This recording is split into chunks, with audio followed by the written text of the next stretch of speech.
Hey, it's Justin here, and today I'd like to give you a bonus lesson. Today we're going to talk about how to adjust the settings on your electric guitar and your amplifier as well. Okay, before we move on to adjusting the settings on the electric guitar and the amplifier, let's talk about three terms first.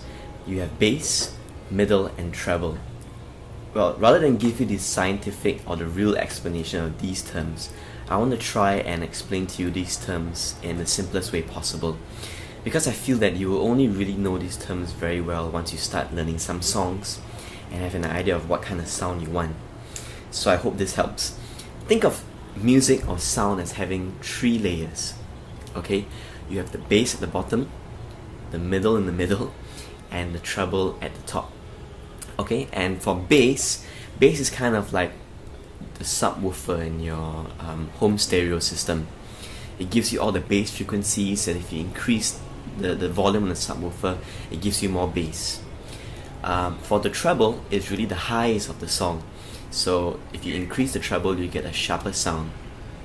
And the middle, that's a bit tough to explain, but really I like to think of the middle as the component of the sound where it gives you the meat or the presence of the song. So if you give it more mid or middle, you will hear more body of the song, more of the body of the sound of the music, I mean. Okay, I think the best way to explain these terms is to show you, I give you a sample on the electric guitar amplifier. So let's take a look at the guitar amp for these terms. Let's take a look at the guitar amplifier.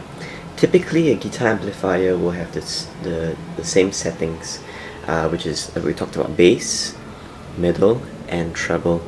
Sometimes in some guitars, some amplifiers, they'll put it as presence for middle, but they mean the same. Anyway, I think any amp you get, you should try and get an amp that has a bass, mid, and treble option.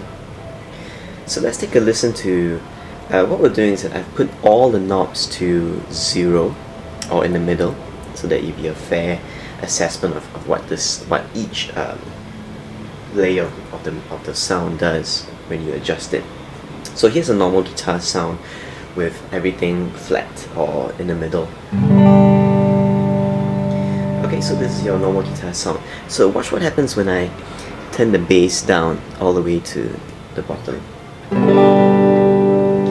There's a very subtle difference, but you can hear that the bass in the sound has been rolled off, has been almost turned down to 0.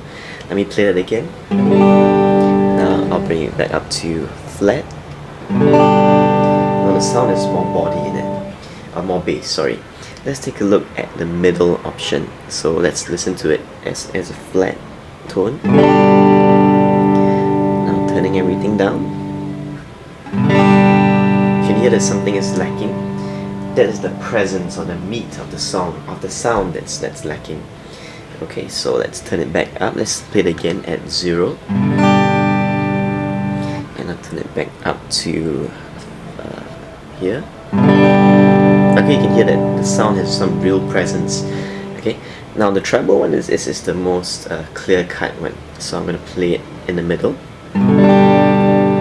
Now I'm going to roll it down to 0. You can hear that the sound is very flat. It's very muddy, or it's very like a very thick tone. So let's go back up to mid. Let's try from 0 again. Now bring it back up to middle.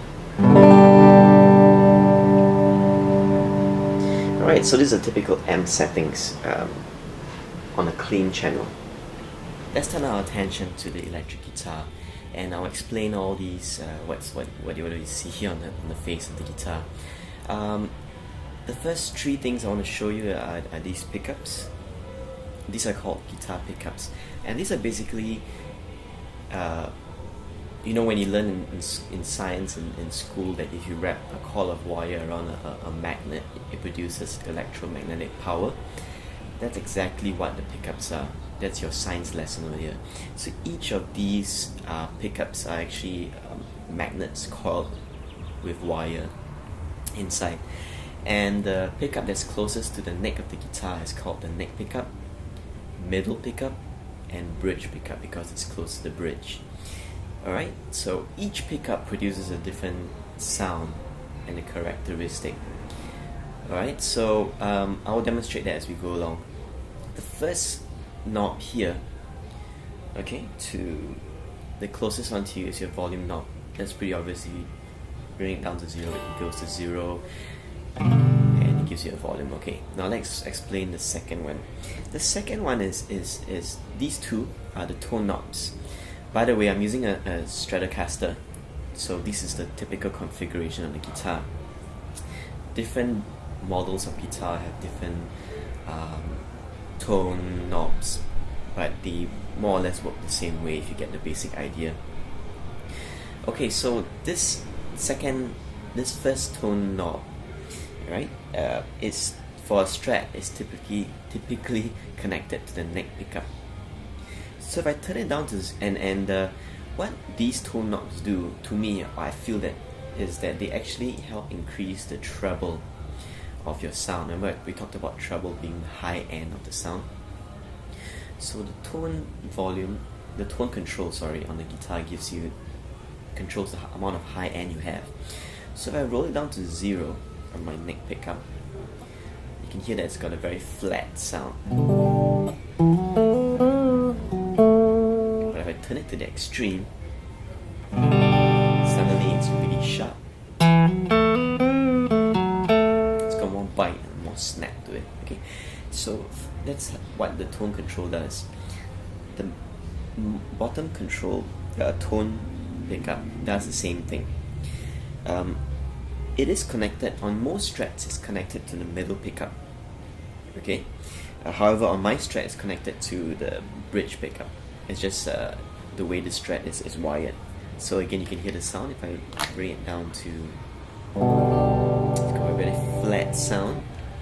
Turn it up to the sharpest point. It's become more twangy, as we call it. Alright, so one more thing I want to talk about is this knob here. It's called a pickup selector. As the name suggests, by switching to a certain position, it selects the pickup. So by going to the top, by going to here, this position 1, it controls the neck. And the middle will control the middle. And if you flick to the last, it will control the bridge pickup. For a Strat, it has 5 pickup options. By going to the second position, we access a mix of these two pickups. The fourth position will access these two pickups. Okay, it's really all about, imagine like you're making a cocktail drink. You're fiddling around with all these settings to give you a certain sound at a certain point in time in the song. Alright, so that's what happens on the electric guitar for the settings. Okay, some more bonus material for you here. I'm going to talk about how you can clean your strings on the guitar in a humid weather in an Asian country like Singapore, or if you find that you sweat a lot and your palms are very sweaty all the time. Your guitar strings, especially the first 3 strings, are going to rust or tarnish quite a bit. So it's important to take care of your strings so that you won't have to spend too much money on buying strings, and you will be able to save a bit more money.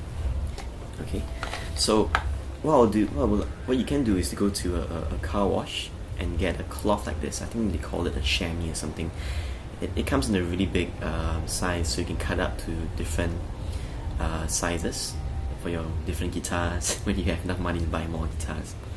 And what I like to do is, once I'm done playing, whenever you're done playing, I will wipe the strings like this.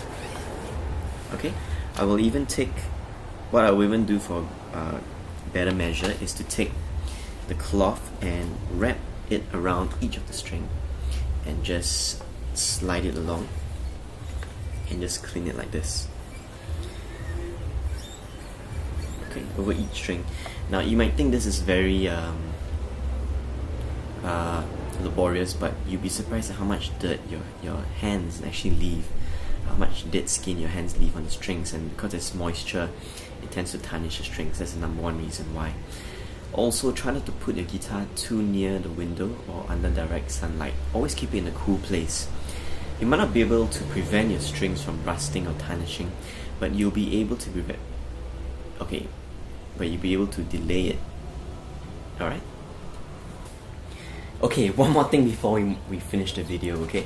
We're going to talk about looking after your cables. The number one reason why you always spoil your cables so easily is really because you don't coil your cable correctly. So you need to coil it and put it away. Don't just leave it on a mess on the floor or anyhow chuck it into a bag. That's the worst way to spoil your cable. So let me show you how to coil the cable. And I find my method really works because I've been keeping cables for like 2-3 years before they spoil.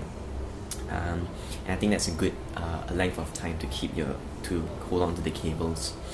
So what I do is that I hold one end of the cable, I grab a length, and I follow the shape of the cable. Can you see the shape of the cable wants to go this way? So I coil it this way. Can you see that? I'll take another end like this, and now the shape wants me to go this way, right? So I will form a loop like this. Can you see that? Okay, let me show you again in the side view. It wants to go this way, so I will coil it this way. And I continue doing that. Just follow the shape of where the cable wants you to coil it. So this one wants to go this way, can you see? So I will turn this way. Turn this way. Turn this way. That way you can maintain the integrity of the wire that's trapped inside here, or encased inside the plastic coating here. Okay, so that's the best way to keep make sure your cables are in good condition. Okay, that's it for the settings on your electric guitar and amplifier, as well as looking after your cable and your guitar as well. I'll see you in the third video.